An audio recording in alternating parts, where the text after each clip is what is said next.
नमस्कार मित्रांनो, तुम्ही पाहू शकतात आपल्या शेतात कापसाची लागवड केलेली आहे. कशा प्रकारे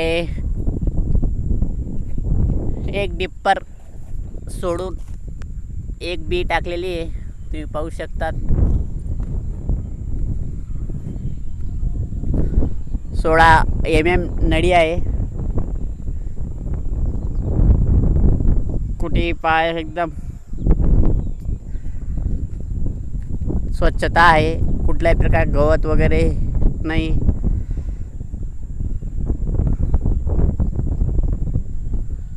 तुम्ही पाहू शकतात जितकं कापसामध्ये अंतर असेल तितकं बोंड सडण्याचे प्रमाण, खराब होण्याचे प्रमाण कमी असतं.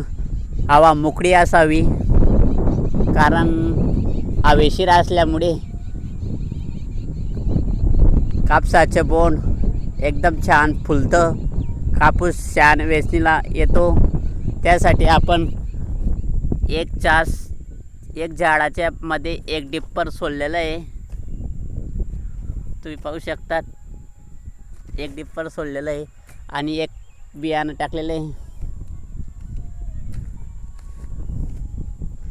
कारण कापसाला कापूस फुलण्यासाठी खेळती हवा आणि मोकळं हे लागतं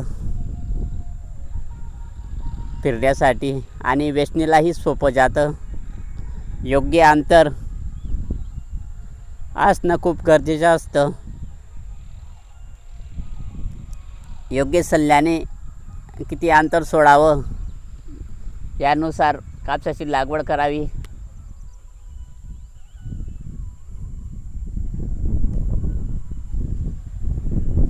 तुम्ही पाहू शकतात आपण एकच बियाणं टाकलेलं आहे आणि मध्ये एक डिप्परचं गॅप ठेवलेलं आहे.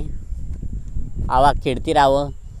2 झाड राहिले म्हणजे कॉम्पिटिशन होते त्यांच्यामध्ये, पोषण द्रव्य लेण्यामध्ये आणि हवा खेळती राहत नाही. बोंड वगैरे खूप सडतं. त्यासाठी आपण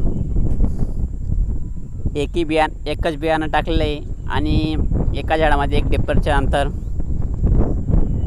कारण मागच्या वर्षीही खूप छान रिझल्ट आला होता. मागच्या वेळी खूप छान उत्पन्न आलेलं होतं. त्यासाठी आपण याप्रमाणे घेतलेलं आहे.